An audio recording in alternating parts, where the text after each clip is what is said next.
Flights have resumed across the United States after a computer outage at the Federal Aviation Administration (FAA) resulted in thousands of planes being grounded, forcing cancellations and delays across the country.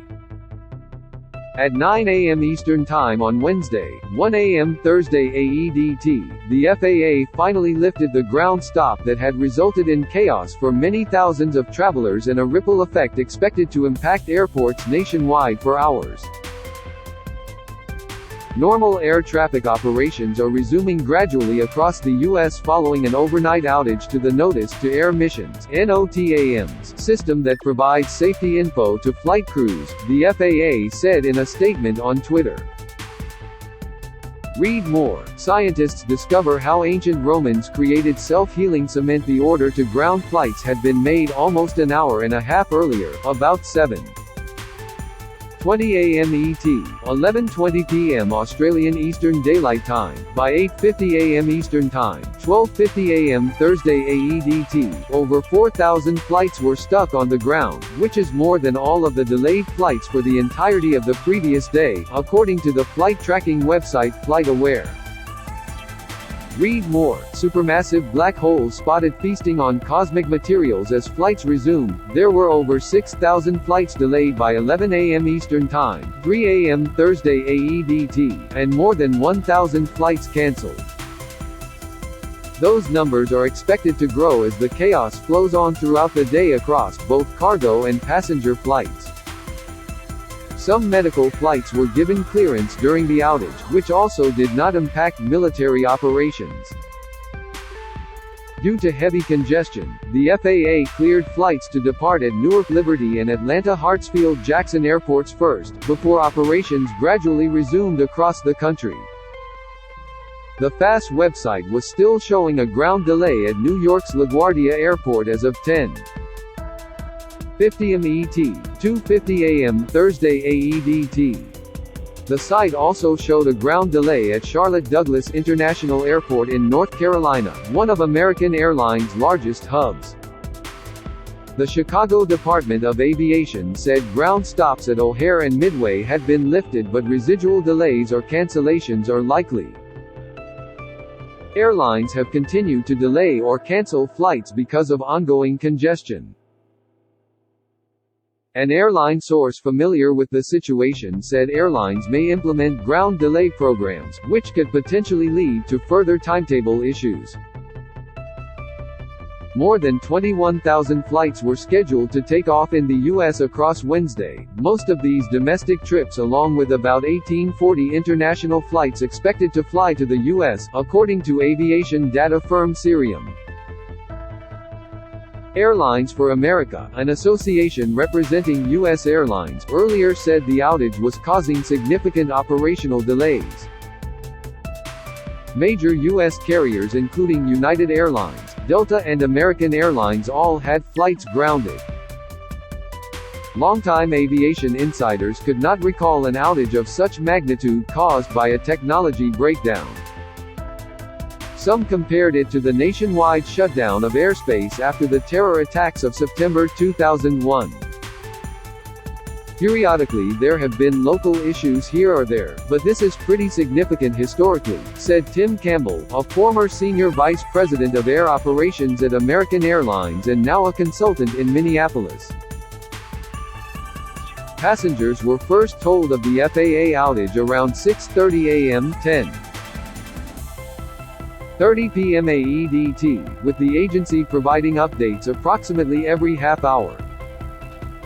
The NOTAMs system that experienced the outage provides critical flight safety operation information, the Airlines for America said. The FAA stipulates NOTAMs are not to be relied on as a sole source of information, and so some flights may be able to satisfy safety requirements by using other data.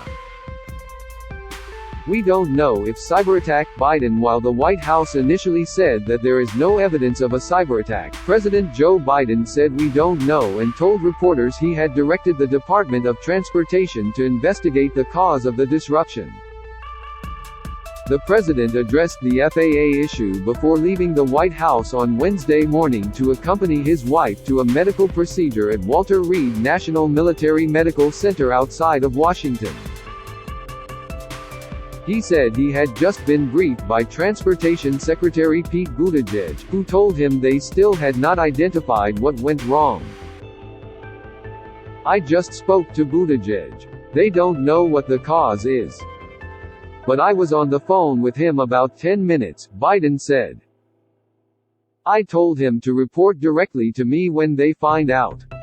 Air traffic can still land safely, just not take off right now.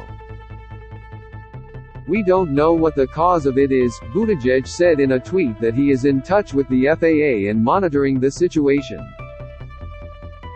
The FBI did not immediately respond to a request seeking comment. John Cox, a former airline pilot and aviation safety expert, said there has been talk in the aviation industry for years about trying to modernize the NOTAM system, but he did not know the age of the servers that the FAA uses. He couldn't say whether a cyberattack was possible. "I've been flying 53 years. I've never heard the system go down like this," Cox said. "So something unusual happened." International flights bound for the U.S. not impacted. The last flight out of Sydney International Airport to the U.S. was a Hawaiian Airlines flight, which took off at 9:26 p.m. on Wednesday. The Qantas flight from Brisbane to Los Angeles appeared to be taking off as scheduled Wednesday night as well.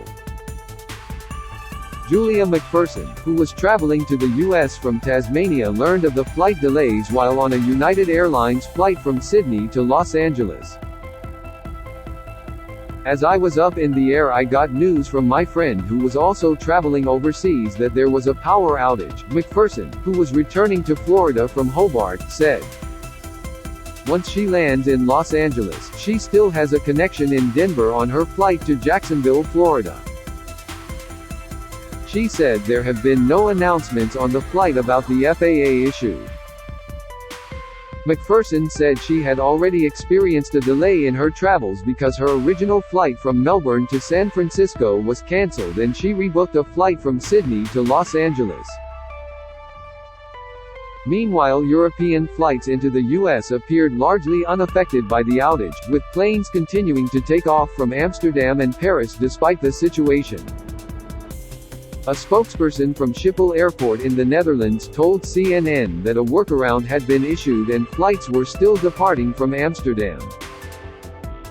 No flights had been cancelled from Paris Charles de Gaulle Airport, but delays were expected, according to the airport's press office. Frankfurt Airport also told CNN it had not been impacted. A London Heathrow Airport spokesperson told CNN that they were not aware of cancelled flights and that flights to the U.S. had left recently. However, there were passenger reports of significant delays. Shabnam Amini told CNN that she and other travelers had been sitting on board American Airlines Flight 51 to Dallas for almost 3 hours at Heathrow because of the FAA outage. She said they had been informed that there were delays but were still boarded onto the aircraft. Irish carrier Aer Lingus said services to the U.S. continue and Dublin Airport's website showed that its flights to Newark, Boston, Chicago and Los Angeles were running on schedule. Aer Lingus planned to operate all transatlantic flights as scheduled today, the carrier said in a prepared statement. "We will continue to monitor, but we do not anticipate any disruption to our services arising from the technical issue in the United States." Inbound international flights into Miami International Airport continue to land, but all departures have been delayed since 6:30 a.m. (10:30 p.m. Australian Eastern Daylight Time), said Air